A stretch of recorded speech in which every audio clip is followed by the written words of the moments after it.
Headlines आपने जानी। आपको अहम खबर दें, फौजदारी मुकदमात में वकील करने की हैसियत न रखने वाले को सरकारी खर्च पर वकला की खिदमत फराहम करने का फैसला। चीफ जस्टिस पाकिस्तान के अहकामात की तामील में 2 रुकनी जजेस कमेटी तश्कील दे दी।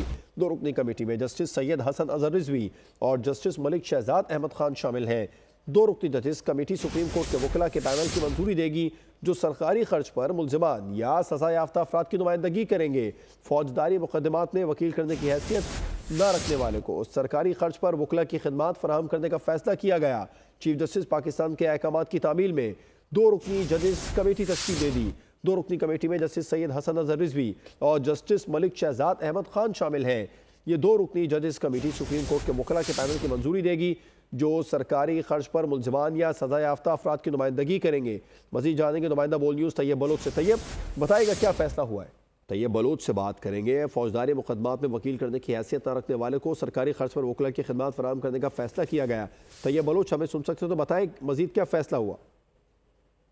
जी, फौजदारी मुकदमात में वकील करने की हैसियत न रखने वालों को सरकारी खर्च पर वकला की खिदमत फराहम करने का फैसला किया गया और चीफ जस्टिस पाकिस्तान याया अफरीदी के अहकामात की तामील में 2 रुकनी जजेस कमेटी की तश्कील दे दी गई है। 2 रुकनी कमेटी में जस्टिस सैयद हसन अजहर रिजवी और जस्टिस मलिक शहजाद अहमद खान शामिल है। 2 रुकनी जजेस कमेटी सुप्रीम कोर्ट के वकला के पैनल की मंजूरी देगी जो सरकारी खर्च पर मुल्जिमान या सजा याफ्ता अफराद की नुमाइंदगी करेंगे।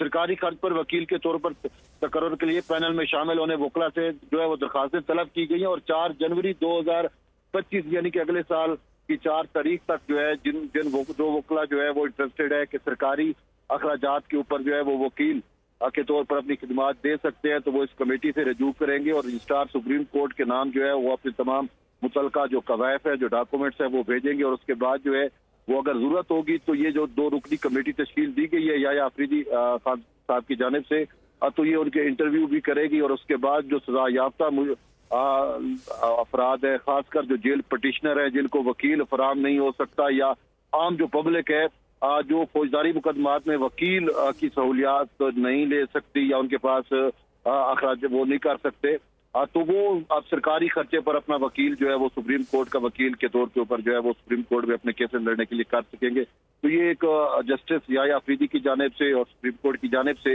एक बड़ा निज़ाम इंसाफ की तरफ जो है एक अहम कदम उठाया गया है। एक अहम कदम उठाया गया। तैयब बलोच तफसीलात बता रहे थे, आपका शुक्रिया।